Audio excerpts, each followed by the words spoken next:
still call it the bung in this one too? Oh yeah, of course. Yeah, so they got the bung and the bung hole. That's right. That'll never change. The bung in the bung hole? The bung and the bung hole. The bung is the thing that like seals the barrel, and the hole that it goes into is the bung hole. I won't look at it.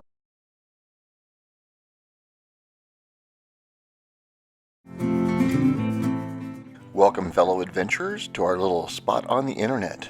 Join us as we explore our world. Follow along as we share our adventures on the roads less traveled. Just a truck, a trailer, and we three. Come along.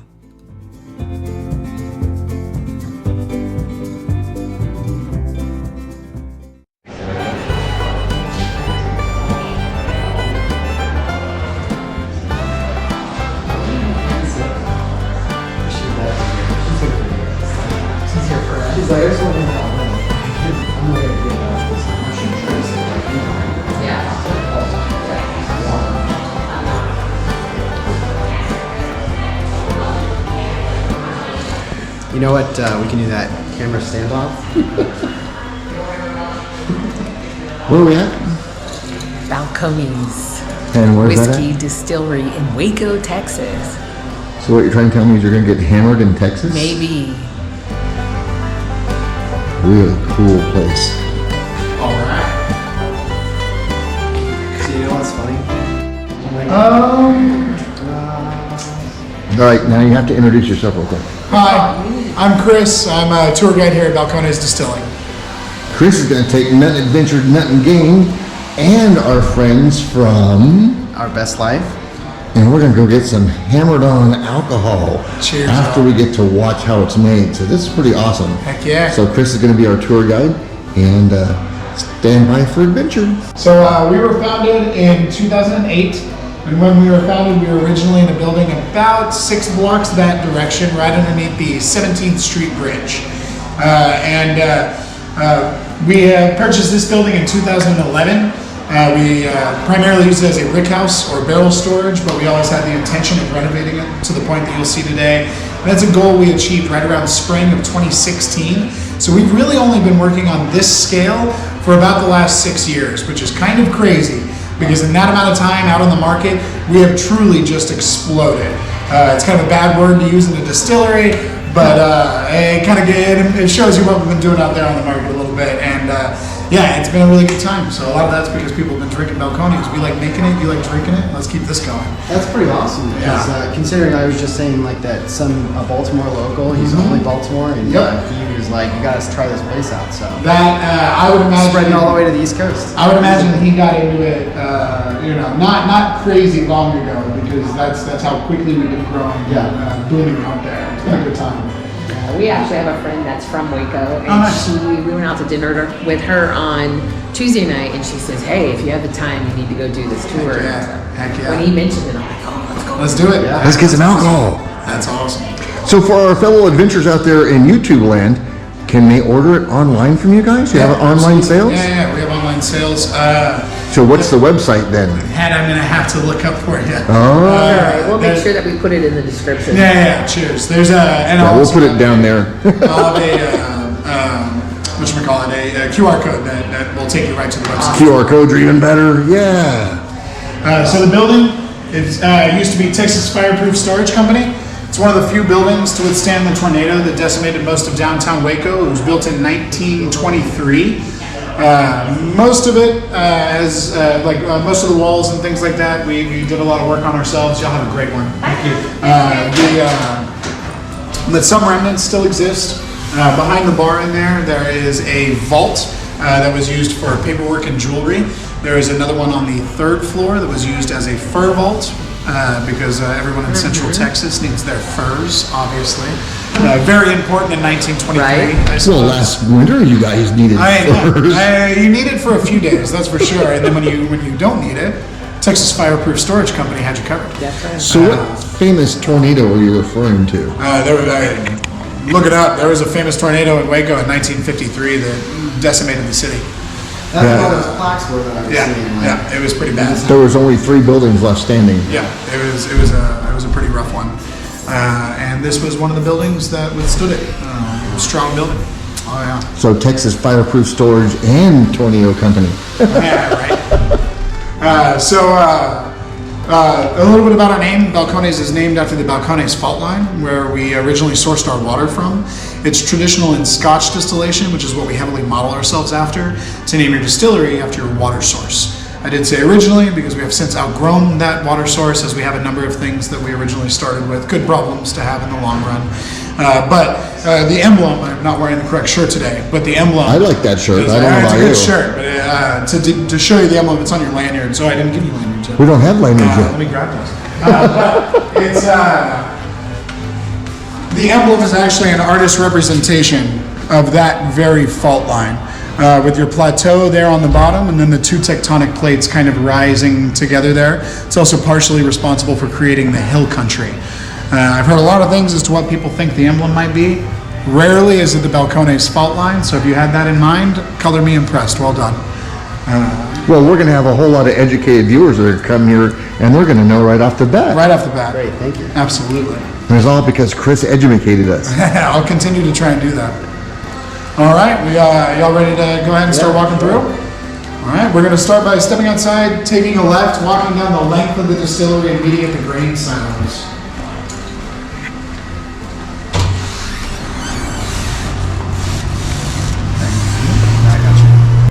Myself to where we were yesterday.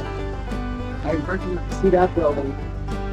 We're in the silos yesterday. Silos. Right over there. Yeah, the Alico building's right there. 6 blocks that direction, somewhere around there. Yeah, we're on 11, and that was on. Where did we park? Wow, that's quite the fire escape. Woo!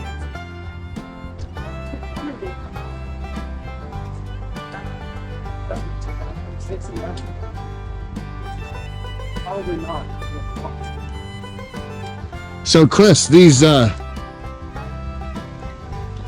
what, 28 inches floors, concrete floors? That's why this building stood during the tornado? It's possible. Because that's pretty substantial. Yeah.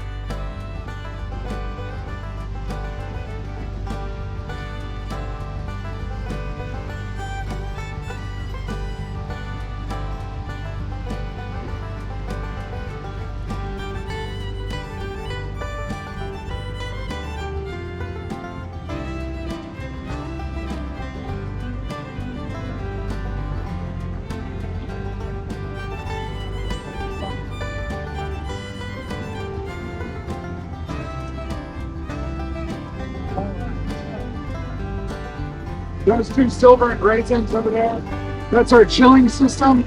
Makes kind of an ice slushy mixture that we use on our fermenters. I'll speak to that more when we get there. That's an industrial sized boiler that makes steam to both heat up our mash as well as our stills.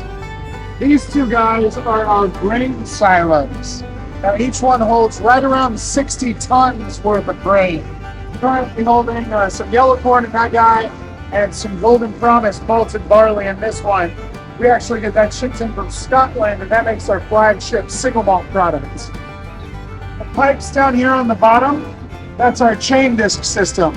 So throughout those pipes is going to be a long chain link, and every so often on that, it's just going to be a little disc, and it just carries the grain to the various points in the process. Specifically here, carrying it up and into our milling unit, but we're breaking down those grains and revealing those complex starches inside. Now after the mashing process, which we're about to get into, we're going to break down those starches and convert them into simple fermentable sugars. Once we've gotten as much sugar out of the grain as we can, we no longer need the grain itself. We call that spent grain. We send it into one of these 2 tanks. We partner with a local dairy farmer who comes about twice a day, picks it up and uses it for his livestock. So similar to something I'll speak to when we get to the stills, not wasting any product, even something we no longer have use for, finding a use for it. Before I pat ourselves on the back too hard, pretty common practice. When you have a larger brewery, a larger distillery, there's a lot of leftover grain. It's good to continue to add to the ecosystem that we are happily a part of and make for some very happy cows. Very happy Oh, cow. happy cows, those cows. Kind of like oatmeal for cows with a kick. There it is. Hey, now when you get kicked by a cow, you know why. That got a little bit.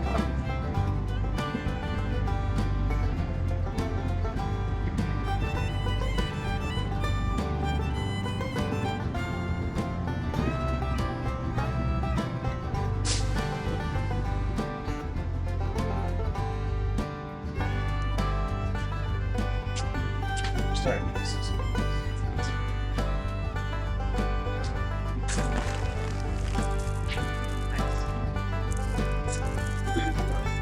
We're just that door back there is going back to our milling room. And again, that's where we're breaking down those grains. Through that process, we start to get this coarse, gritty powder. We call that grist, basically a lot like cornstarch. That case right there is where we put all that in. That is our grist case. This room is called the brew house. We call it the brew house because similar to brewing beer, whiskey starts its life off in the exact same fashion. The very first thing we got to do to it is brew the grain. We do that using two main vessels.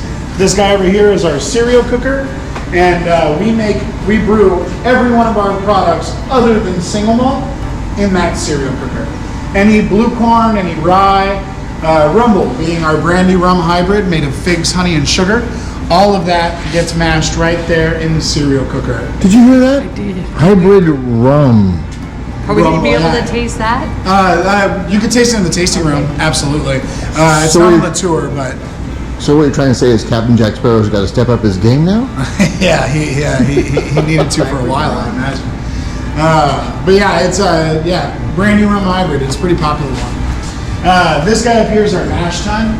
Mash tuns are more commonly used in Scotch distillation as well as beer brewing. This guy we actually purchased off of Speyburn Distillery in Scotland. So there's a good chance that any bottles of Speyburn Scotch you find on the shelf today, mashed in that very mash tun. That thing's actually over 100 years old. Oh yeah, a lot of whiskey has started its life off in that very vessel. Inside there's going to be a false bottom, basically a series of grated plates, very finely fit together. Not unlike this, but imagine much finer grates because they have to hold back all that grist. So in both of these vessels, we're going to be adding our grist to it along with multiple additions of very hot water. And that water is going to start to break down those starches and convert them into those simple fermentable sugars. And again, we want to get as much sugar out of the grain as we possibly can. That's the main goal out of this right here. And then as we do so, that we are creating what we call our wort, basically like grainy sugar water. It smells a lot like oatmeal sometimes. We'll let that pass through that false bottom, send it out to the other side of that wall where our fermentation tanks are. Meanwhile, all that spent grain gets held back so that we can send it through our auger out to our spent grain tanks outside. It's actually quite a bit bigger than it looks from down here. We get about 6,000 gallons out of that with every cook, which is about twice as much as our cereal cooker. So we will do 2 runs of our cereal cooker to match one run of the mash tun. Where does your blue corn come from? A farm up in northern Texas. So locally sourced. That's pretty cool. We locally source as many things as we can, obviously, other than our Golden Promise malted barley from Scotland. And your mashers, they come from like out of country. Yeah. Our single come from mash tun Scotland. also comes from Scotland. 100 years old. Yeah, it's pretty wild. That's cool. And copper top has got to be really, really cool as long as it's been in one spot. Yeah, right. It was probably hand hammered back then. 100%. It's the only part of it that's copper. It's just copper for aesthetics. The rest of it's stainless steel. People in this industry tend to like copper. Copper looks cool. It does, you ain't wrong.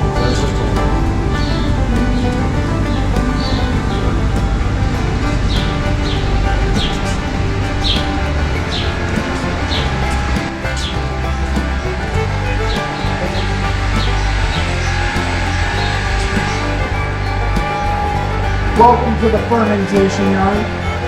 So fermentation is a natural process where single-celled organisms called yeast are chomping and chewing at those simple sugars that we just made, and they're releasing 3 main byproducts. The first one being ethanol, alcohol. That's the good stuff. That's what we want out of this. The next 2 are going to be CO2 and heat. So we let our fermentations go through a full 7 days of fermentation. It's a bit longer than what a lot of people will do. I say on average, most people do 2 to 3 day fermentation because by that time, most of the yeast is eating most of the sugar. We let it go through a full 7-day fermentation.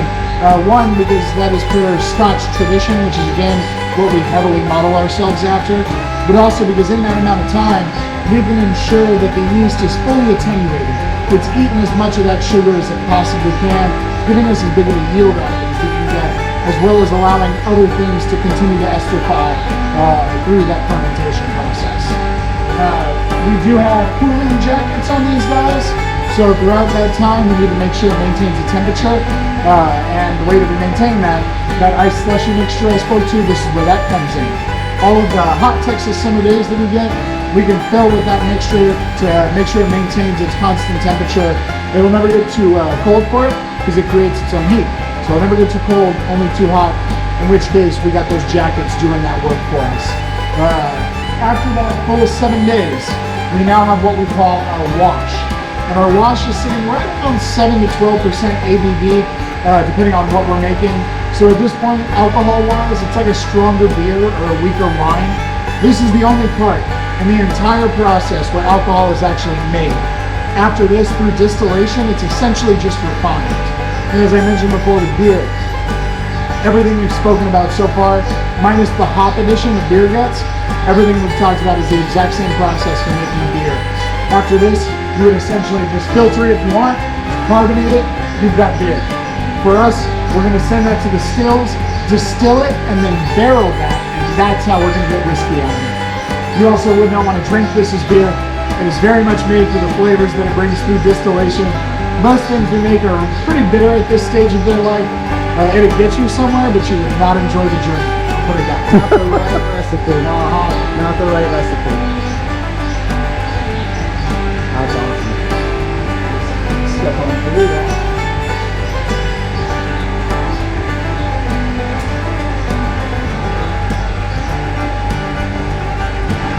So Chris, I'm assuming this isn't malt that they used to use in the soda pop world. No, that's actually that's blue corn right over there. The larger bags from 65. This is a shipment of peated malt that we just got.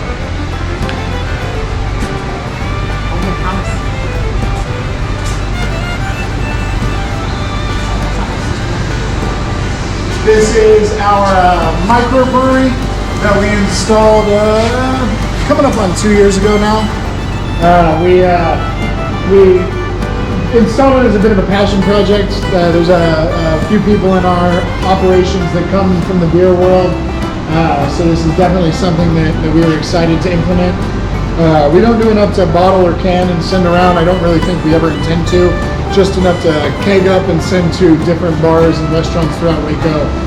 The craft beer scene in Waco has grown pretty steadily over the last few years. So I think it's grown everywhere. Oh yeah, absolutely. This is just our way of kind of getting our thumbprint on there in our local area. As a production worker, I am very glad that we decided to install this. I love whiskey, sometimes to a fault, but it is pretty awesome to have 4 taps of beer to choose from at the end of the day as well. So that's nice. Plus, like the DNA of what you're doing, like you said, it's like the same until up to a certain point. Completely correct. A lot of people have a passion for one and a passion for the other. Always smell it.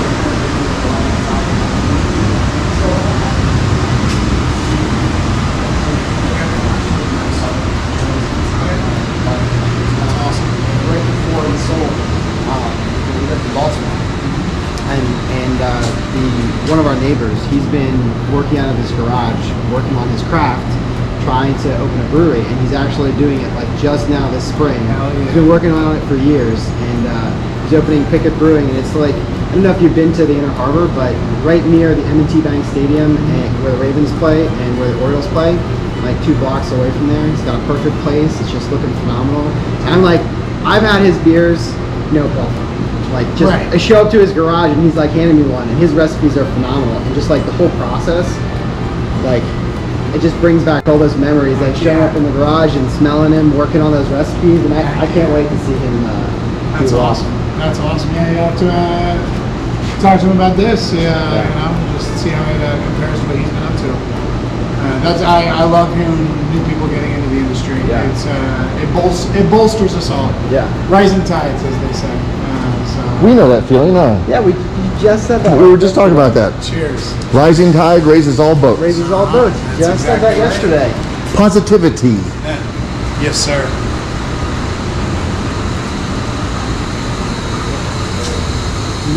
So I'm going to go ahead and stop us here for a half second. A little bit more than that, but as you can hear, the stills are running. So instead of yelling over them, I will talk about them right here. And then as you walk through, film all you want, I'll open the door on the other side, and we can walk through as we please. But to talk about them, we use what is known as a double batch pot distillation system. That means two things. Double batch, all of our spirits are distilled twice before barrel aging, once in a wash still and then again in the spirit still. Wash stills are going to be the two closest to us in the room. The spirit stills are going to be the two on the other side. And then pot stills being the type of stills that we use. These being built for us custom by Forsyths out of Scotland. They're one of the premier pot still builders in the world. We are very fortunate to have these stills to work on. They go a very long way in creating the flavor profile that we're so well known for. So to walk you through it, we're going to take our wash from one of our fermenters that we just finished making, pump it into a wash still, heat it up to the boiling point of alcohol, right around 175 degrees, at which point that alcohol is going to start to evaporate off. We'll then condense that back down into what we call our low wines. And our low wines are sitting right around 25% ABV at this point. We're then ready to send that to a spirit still and do the exact same process. Only here we're going to make three distinct cuts: heads, hearts, and tails. Heads are your really high-level heady alcohols that evaporate off first. Then we start getting down into our hearts. That's the good stuff that we're going to take and we're going to barrel. After about 4 hours of running through the hearts on this scale, we start getting down into our tails, our base-level fusel alcohols. We take our heads and our tails, combine them into our faints tanks to be recombined with the next batch of low wines and redistilled the next day. So similar to what I was speaking to with the grain, we're not wasting any product. The process of distillation is going to give us a brand new set of heads, hearts, and tails each time, because that's the order that those alcohols evaporate off in. But we think there's still a lot of good stuff in those faints. You just got to coax it out with multiple distillations. And because we are pulling from and sending to the same tanks with every run, it makes for a more consistent spirit with every distillation. So it's really just good practice to have ourselves in. So that's what all the different numbers are, the three different tanks. Different tanks, exactly. And we have 11 different tanks. 7 in here, 4 in there. That's pretty awesome. Y'all ready to see what $4 million worth of copper looks like? Sure. Let's check that out. As we step into this room, look up. Woo! Yeah. Too bad YouTube doesn't have smell-o-vision. This smells so good. We got wash stills right here behind me. The 4 cylinders in the middle are our condensers. So as the evaporate makes its way up the still, it hits those condensers, condenses back down into a liquid. We'll do 1 run of the spirit on a wash still. And then the other run of our spirit will be done over here on a spirit still. Everybody say hi, Eric. Hi, Eric. He's one of our distillers. Okay, you also notice the fun, aesthetically pleasing spiral going up. The coil. The coil. The moonshiners things. Hey, what that is doing is that is providing more copper contact for the spirit as it passes through. And the copper itself acts as a bit of a chemical reaction, and as it pulls undesirable components from the spirit as it passes through. As a bit of a filter, a natural filter. Check this out. The sign from Texas Fireproof is right there. Oh yeah, look at that. Original sign over there. Yep.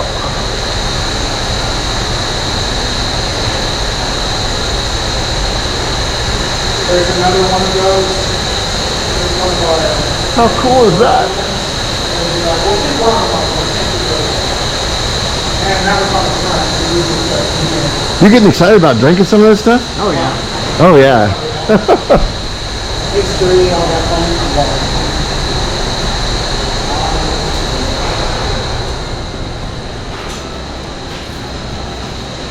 As we step over here, Now this smells like a warehouse. also the air conditioned portion of the tour. We can ooh and ah at the tasting room that's waiting for us. So this is actually our old blending room. We've since done some much needed renovation on the second floor, adding in office space as well as a much larger blending room. But that gives you an idea as to what that used to look like. Imagine those are wee Glencairns, those little bell-shaped glasses in there, traditional whiskey drinking glass. Those are actually the smaller version of them, literally called the wee Glencairn. But imagine those littering the entire room. Blending for us is a very hands-on process. We have a team of about 8 or so people, most of whom do other jobs within the distillery, but when they're on our blending team, their job is to test our whiskey. I was going to say, that sounds like the winning team. And they test it for taste, color, aroma, ABV, and combine them together in cohesive and consistent manners to create our it's a products. science. A lot of people do say it sounds like it's got to be the best job in the whole distillery. I would argue it is the hardest job in the entire distillery. How do you develop your palate for that? Drinking. I would say that we all have the ability, but it's not just drinking. It is actively trying to parse through flavors while you are. Right, smells versus what you taste and trying to connect the flavors and the undertones. Exactly. Just like wine. Yep, exactly. Anyone can drink. And we often do. And we often do. I'm a very large fan of it myself. And anyone can parse through it as well, but it takes an active mind to think about it and go after it in such a manner. But the more you do it, the better you get at it. When you're smelling spirits, when somebody's tasting spirits, all you're really smelling and tasting is chemicals. Yeah. And when somebody says like, oh man, I'm getting like apples. Well, they're smelling a chemical in that spirit that is also in apples, and their brain is able to make that connection. And we all have that ability, you just got to work at it. It's like a muscle that any one of us can grow. The worst part though is after tasting it, you have to spit it out. Otherwise you go home hammered. I mean, yeah, it depends on... Unless it's a really good taste. I say it depends on how, what you're in it for. You can do a bit of both if you're being more leisurely. So what you're trying to say is you guys have a huge Uber bill here. Not quite, they are spitting it out, yeah. But yeah, you can any person if they have the inclination, they can delve into the world of tasting and discerning spirits. Anyone can drink. We gotta put that on a t-shirt. Anyone can drink. As long as you're 21. Make sure you put that on the t-shirt too. Well, it all depends on if we're drinking water or alcohol. That's fair. You don't have to be specific on that. And in Scotland, they start drinking at like 14. So wait, it was the wee Glencairn? Isn't that like 4 Scotch? we Two. From Scotland. Glencairn's all one word. Oh, Glencairn's, yeah, that's one of them. The Glencairn glass, it's named after the person who created it. It's his last name. They just took the Mac away. McGlencairn. Oh, okay. A tad bit of the Irish now, you know. Born with the Scottish.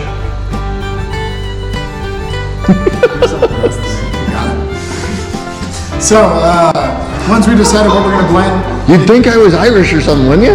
you think? Yeah. With a strong Scottish background to go along with it. And a few Spaniards thrown in for good measure. And probably a little bit. Yeah. We're all a melting pot. But I don't know about you, but Chris, I'm Heinz 57. I'm just like the ketchup. You never know what you're going to get. I like it. Me too. Depending on what we're going to blend, it could be a small batch of like 8 barrels up to one of our largest batches being over 200. We'll collect those barrels up from the various locations we store them. We've got about 10% of our barrels here, 90% of our barrels being a couple of offsite warehouses. We'll collect those barrels up and bring them right over here. Where's your wood come from? Company we buy our barrels from a company called Independent Staves Company. They are one of the largest cooperages in America. Their main site is based out of Lebanon, Missouri. So for our friends that are watching video, what is cooperage? Because that's a term that not many people know anymore. Barrel making. Yeah, people that make barrels. And then you said staves.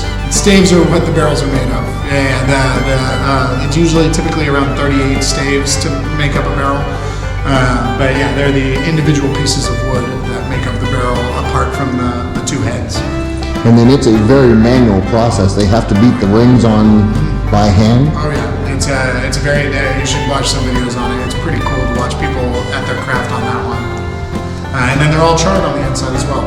I've actually been to the one that does it up in California in Napa Valley. That's awesome. So yeah, they're pretty cool. And they can't get those staves to bend unless they're actually hot and burned. So it's a lot of work. Yeah, there's a whole lot that goes into it. That is absolutely correct. So before I get off your phone. Before we get into He's Glenn cares. I gotta jump backwards real fast talking about barreling, because I haven't talked about barreling. The first thing we actually have to do after it comes off the stills is proof it down. The legal barrel proof for whiskey in America is 125 proof. You are not allowed to put a spirit into a barrel at more than 125 proof and call what comes out whiskey. I've heard a couple reasons why. One, the safety of the consumer. The other one being tax purposes. I'm more tempted to believe that one, but you can make up your own minds. Regardless. So if it goes in above 125, what do you call it when they come out? Firewater? Some sort of spirit. Melted lava? It could possibly be considered a distilled spirit specialty, which is basically just a catch-all category. It's what our rumble actually is categorized as, a distilled spirit specialty, because it just kind of falls in between things. But yeah, that's most likely what it would end up as. But legally in America, whiskey has to go in the barrel at 125 proof or below. So to bring it down, what do you do to make that happen? Add some water. So it typically comes off the stills between 130 and 140 proof. We will send it into one of these tanks, add water to it to get it down to our barrel proof, what we personally want to put it into a barrel at, and that changes from time to time depending on what we're making and things like that. But then we will roll some barrels in here, fill them up, then roll them down the hall onto our loading dock, onto our truck, where we're going to take them out to our warehouse, and that's where they're going to age on average about 3 years. Maybe a little more expedited than you may be familiar with as far as the age rate of the barrel. For instance, in Scotland, temperatures may fluctuate barrels may age much faster, or much longer in Scotland because of the continuous temperatures. Temperatures may fluctuate about 30 degrees all year long in Scotland. It's going to be cold and rainy no matter when you go. Whereas here in Texas, we can enjoy a 30-degree fluctuation in temperature every single day. I thought we did that every day. Yeah, I thought that was on purpose. Well, it's for the whiskey. Yeah, I was thinking that. Oh, hey, that's an excuse. Why is it so hot in Texas? It's for the whiskey. For the whiskey. Well, it's not just the heat. It's the fact that it's constantly changing. It's allowing those barrels to expand and then contract, binge and purge that oxygen, and pull in those wood sugars at a rate of roughly 1 year here, being equal to about 7+ years in Scotland. Pretty wild. So it's a lot less about how old is the barrel, it's a lot more about how much is it experienced in that amount of time. And in Texas, it never stops experiencing. That's for sure. So how do you come up with the alcohol content before you barrel in those tanks? What's the process to do that? We use an Anton par machine, basically a machine that calculates your ABV for you, but you can also use a hydrometer set, basically a set of floaties that, based on temperature and where it gauges at, you can determine the ABV of the spirit. Nice, thank you. I think it's cool that they're rolling them in here. I don't know why, but I was thinking forklifts and stuff, but rolling them in. You gotta roll the barrel. Oh yeah, it's all very physical. Especially once you put do you still call it the bung in this one too? Oh yeah, of course. Yeah, so they got the bung and the bung hole. That's right. That'll never change. The bung in the bung hole? The bung and the bung hole. The bung is the thing that seals the barrel, and the hole that it goes into is the bung hole. I won't look at it. It's like a big cork goes in the hole in the barrel. So jumping back and forward, it's an interesting one. Once we've decided what we're going to blend, we will collect those barrels up, bring them in here, dump them into this trough where there's a fine mesh screen that's going to catch the majority of the char that comes out of the barrel. All barrels are charred on the inside. That's what caramelizes the wood on the other side of that char, and that's where we get all that wood sugar from. but we don't do any chill filtering or anything like that. We will send it through one more filtration, just like a finer micron count filtration, just to filter for char sediment. That's the only thing we filter for. After that, we are then ready to add some water to it to get it down to bottle proof. Or if it's a cask strength item, like a lot of our specialty releases are, it's ready to go straight on into the bottling hall. This is an amazing smell. This smells so good. It's all Yeah, all your nose.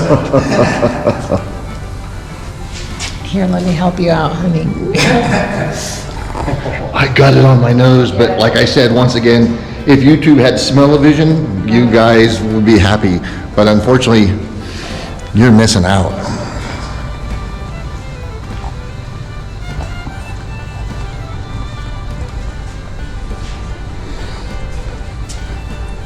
All right.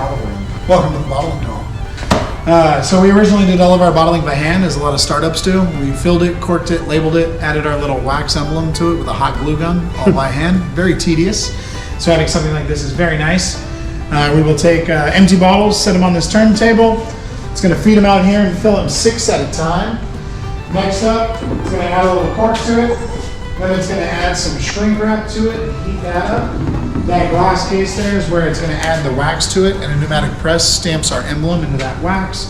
And then lastly, it starts to spin the bottle around, and a laser catches where that wax emblem was just added, and it slaps a label on both sides of the bottle, hopefully right in line with that wax emblem. I do say hopefully. This machine does get a bit finicky at times, you know, but we get it figured out. Only on Mondays. Only on Mondays. And every other day it's working just fine. But yeah, when this thing's running at full capacity, it tends to give us about 20 bottles a minute. So it is moving pretty quickly. And depending on what orders we're filling, what spirits we're working with, you can see that pallet down there at the end. They will fill that one higher, and it typically holds a little over 600 bottles. They will make 5 to 10 of those a day on a bottling day. And we bottle 3 to 5 times a week these days because of how much whiskey we're trying to put out. Where does your glass come from? Glass, it's a really popular one. I forget. It's actually on the labels. Where'd it go? Let me see. There it is. IO glass. I just remembered it as an OI glass. They are the style of bottle is a pretty common bottle, but it's a Nordic style bottle. But yeah, we purchase our bottles from OI. Is this the only line? Mm-hmm. So every bottle that we see, like in store, we know Comes they through came here. through this. Yep, absolutely. So that means if you really want to mess things up, you just lay down here and put your head underneath those fill valves and just drink as much as you can until you've had your fill. Yeah, it mess you up. That's This for is sure. about- Yeah. Speaking of drinking whiskey, you want to drink some whiskey? Yes. Let's go I don't drink know. some I don't know. That's a terrible idea, isn't it? Isn't that all you think? Let's drink some whiskey. God, that sugary, that smell. Huh? Oh, it's just right here. Left side. Oh, that's the other side.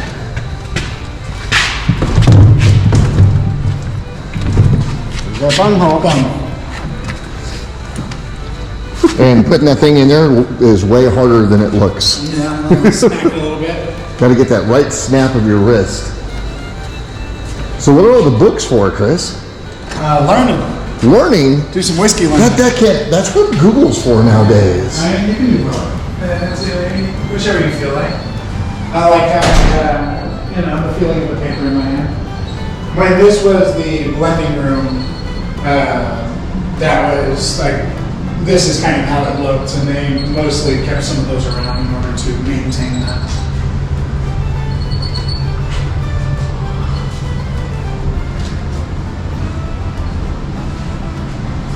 Pretty cool. Cheers. There's bunghole you were talking about, right? Yeah. Yep, there's a couple of them there. The one on the left is actually an original bottling. The two on the far left is an original bottling of Baby Blue and Rumble. Rumble being the first spirit that we ever put out. Nice. What are these here? Just random kind of, I think experimental things. But Testing, blending. Yeah, blending stuff, but they left in there just for the aesthetic of the room. Yeah. Oh, how funny I have this. Nice. And then obviously, you know, we gotta have the famous Star Wars characters here. Of course, we're all Yeah. nerds. Look, check it out, Baby Yoda. And repeal the 18th Amendment, Here, here. 1935. Here, here. Do you guys ship to Japan? We do have some of our spirits in Japan, absolutely. UK, Japan, Australia. So real quick before we begin, let me talk just a little bit about tasting whiskey. I'm going to be pouring about a half ounce of these as we go through. We're going to be tasting 4 different spirits. We're going to be going from some corn whiskey to some pot still bourbon. Then we got our flagship single malt product, and then we're finishing off with some rum. We also make relatively high proof spirits here. We're going from 92, 92, 106 to finishing off at 117 on the cask strength rum. We do not make a cask strength rum at 117 proof so that I could watch you all suffer. If you're getting nothing but burned, that's what this is for. These are droppers filled with our reverse osmosis water. It's the same water that we proof the spirits with. It's also what I have poured for you in your water glasses, and that's meant for downproofing the glass, taking some of the heat off the ethanol, as well as opening up some other notes within the whiskey that's there. I recommend playing around with it. If you've heard of whiskey purists saying don't add water to your whiskey, I just told you that the very first thing we have to do to it is add water to it. All whiskey is water and whiskey. Yeah. It's literally what it is. So we firmly believe there's no wrong way to drink it. If you're drinking it and you're enjoying it, you're doing it correctly. So however you enjoy the whiskey, have at it. Okay, Chris, so I'm the newbie. Go for it. I've never done this before. Yeah. My tasting is Napa and wine, Yeah. right? And so tell me, what am I supposed to do with that Yeah. information you just gave For me? sure, yeah. I'm gonna be pouring about a half ounce as we go through. You're gonna give it a little smell, see what you smell, give it a little bit of a sip. You only need a little, like sip. just a tip of the tongue kind of a taste, and let that swish around your mouth a little bit. You can swish it around as much as you want. I've even heard that referred to as the Kentucky Chew. But basically your goal there is just acclimating your palate. Okay. Getting that all over your palate so that on your second sip, your mouth isn't going to be quite as shocked by the alcohol content, and you can actually taste some other notes underneath it. Okay. And then you do not have to finish everything I pour for you. That's what these dump buckets are for. I will not shame you. I'll leave that to the people that you're with. But regardless, it's just a tip of the tongue taste is really all that. Like, when you see me drinking this throughout, it'll take me a while to get through it because I'm just doing really small tastes because it doesn't take much to get the flavor. If you guys will go ahead and push those Glencairns She's forwards in the bar. so I can reach out to them. She's in the bar. She's in the bar. Yeah, she just ordered like drinks for the kids and stuff so far. Okay. So she'll be here momentarily, hopefully. I don't know. Is she with the kids? Yeah, she can't really bring the kids in here. Right. She's Or She six. have a teenager. Oh, yeah, well then I can go grab her if she wants. You want to? Yeah, I can do that. All right. Give me 2 seconds. You're on camera. You won't do anything silly. No. Oh, he turned off the camera. No, not yet. I won't do anything silly anyway. Ah, yeah, sure. Just give me a hard time. I'll be right back here. I'll go. Thanks, Chris.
So we just got done with the Balcones tour. Yeah. And the best part about this is you obviously work here and you're enjoying someone else's bourbon.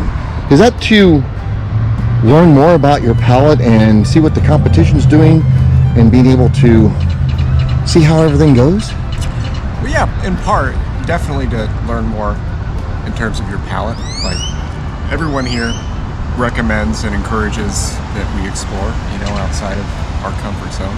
I enjoy a lot of what we offer here, but at the same time, I also like to try new things. So what you're trying to tell me then is that having the ability to diversify your palate is always a good thing, and it's encouraged by the company. That's awesome. For sure.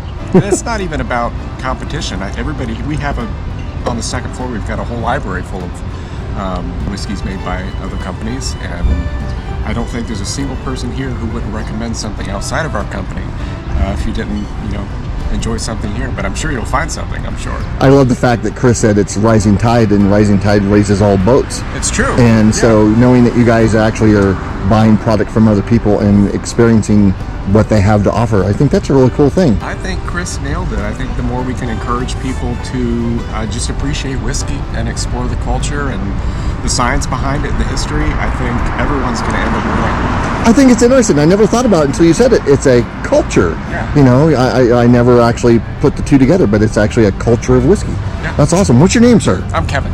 Kevin. I'm Kevin too. Very Glad good to meet you. And thank you for doing what you do. We enjoyed it. It was wonderful. Glad you did. I love the baby blue. That was really good. Good. You guys just need to send a bottle to George Strait for his song Baby Blue. We're about to release one in another month and a half called Big Baby. Ooh, insider news. It's baby blue finished in tequila barrels. What? Very good. If you like Big Baby, you'll definitely like that one. And see, I thought you were talking about me being a big baby. I appreciate it. Hey, thank you very much, You're Kevin. very welcome. And we look forward to getting some Big Baby in the future. Thanks. Yeah, come on. So Jacob, I've only got one question for you. Which one of those do you need to have? Bourbon. That one? Yeah, I couldn't choose between the flagship and the bourbon, but she votes for the bourbon too. So that means it's a household hit. So, Bourbon and rum are definitely our go-to. gather it in. Get a little closer over here. This is like, a little closer, Jacob. Oh. So, this is like top secret information. Sure, I'll come here. Sarah, your head's too big to fit. Sorry. This is like top secret information. They're making a new bourbon called Big Baby, and it's aged in tequila barrels. Oh my goodness, flavor will be very good. That's amazing. Can you imagine that? Something. That's amazing. Yeah, that's what happens when you walk into somebody outside who's sitting there drinking whiskey in the lot that's not their whiskey. That's what he was doing. He was Yeah. getting some insider information. Insider information. And the funny thing about it is, guess what his name was, Don? What? I'll give you 3 guesses. Dawn. His name. Kevin. Yeah. It was So Kevin. they hit it off like that.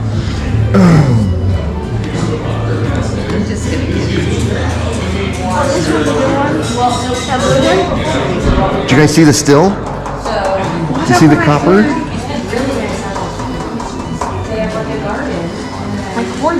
They cook everything in there, and it heats up, and it turns to steam, and then it goes all the way up through there, and it would come across through a cooling coil, and it comes down in little drips, and that's how they distill the whiskey. Is that why this is called a distillery?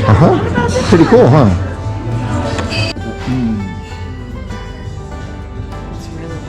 Is he always that quiet little moment? So tell me about Jacob's beanie. What? It's not that. How'd you pull it up? So It's called batteries. Jacob gets a beanie from like a really nice athletics. Is that the big one? Really nice athletics store. We're not buying coffee. And gets it in at night. Like the one day picks it up, picks it up, brings it back, puts it on, looks so good, and then wears it to the gym the next day. I think he left it in the locker. and we've never seen it in the cubby, and we've never seen it again. It's the version of her. It's the male version of hers from the same place she got hers. And when it arrived, I was so excited. And it was like, this beanie is so warm. It's so warm. Everybody see it. And I was so excited about this beanie. And I took it to the gym. The first morning I took it to the gym, I came back and I was like, I lost it. I called all the gyms. I was like, because I went to two, because the one place didn't have a squat rack, so I went to the next thing, Time Fitness. They had it. I drove back to both. The Incredible Hulk wears beanies. Who knew? But let me point something out to you, Mr. Jake. So we need to understand this clearly. There's a thing called the 70-degree line. And if you follow the 70-degree line with your really cool Solitude and Chevy truck, you don't need a beanie. Just saying. I didn't know about that until I met Not an Adventure. I didn't know about the 70-degree line. Now I found it. And they're gonna help me guide. They're gonna help guide. We'll guide you down the 70-degree line.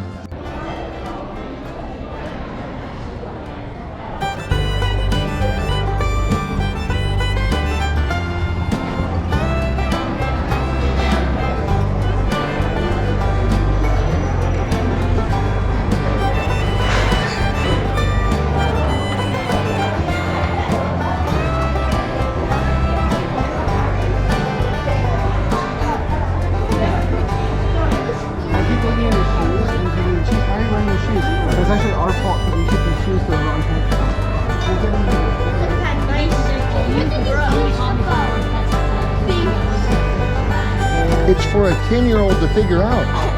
You happen to know where a 10-year-old might be? All right, Liam. What? Water. Fermented water. Yeah, fermented water.